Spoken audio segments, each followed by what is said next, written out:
ছিল গ্রামের এক মেধাবী মেয়ে, ক্লাস 7-এর ছাত্রী, পড়াশোনার সবসময় প্রথম। তার বাবা মার একটাই স্বপ্ন ছিল মিম বড় হয়ে ভালো কিছু করবে, তাদের মুখ উজ্জ্বল করবে। মিমও এই স্বপ্নকে বুকে নিয়ে প্রতিদিন স্কুলে যেত, নিয়মিত পড়াশোনা করত। কিন্তু স্কুলে এক নতুন ছেলের সঙ্গে মিমের পরিচয় হয়। ছেলেটির নাম আরিফ। সে দেখতে ভালো, কথা বলতে খুব মিষ্টি। আরিফ সবসময় মিমের সঙ্গে বন্ধুত্ব করার চেষ্টা করত। প্রথম দিকে মিম তার পড়াশোনার দিকেই মনোযোগী ছিল, কিন্তু আরিফের মিষ্টি কথায় সে একসময় তাকে বন্ধু হিসেবে গ্রহণ করে। আরিফ ধীরে ধীরে মিমকে আরো বেশি কাছে টানার চেষ্টা করতে লাগলো।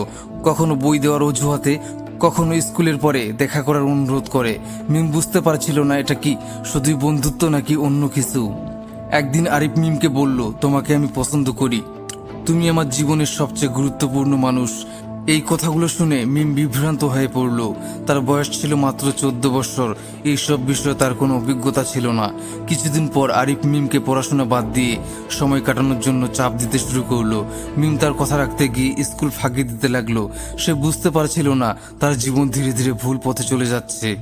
একদিন আরিফ তাকে শহরের একটি জায়গায় নিয়ে গেল এবং বলল, তুমি যদি আমাকে ভালোবাসো তবে আমার জন্য এই কাজটি করবে।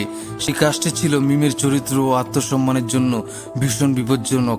মিম প্রথম দিকে রাজি হয়নি, কিন্তু আরিফের কথায় সে মানসিক চাপে পড়ে এবং ভুল পথে পা বাড়ায়। এরপর থেকে মিমের জীবন এক অন্ধকার পথে চলতে শুরু করে। সে পড়াশোনায় আগের মতো মনোযোগ দিতে পারছিল না। স্কুলে তার ফলাফল খারাপ হতে শুরু করলো। একসময় তার বাবা মাও বিষয়টি বুঝতে পারলো। তারা জানতে পারলেন মিম এমন এক ছেলের সঙ্গে জড়িয়ে পড়েছে যে তার জীবন নষ্ট করছে। মিমের বাবা মা তাকে বোঝানোর চেষ্টা করলেন, কিন্তু তখন পর্যন্ত আরিফ তার উপর এমন প্রভাব ফেলেছিল যে মিম তাদের কোনো কথা শুনেনি।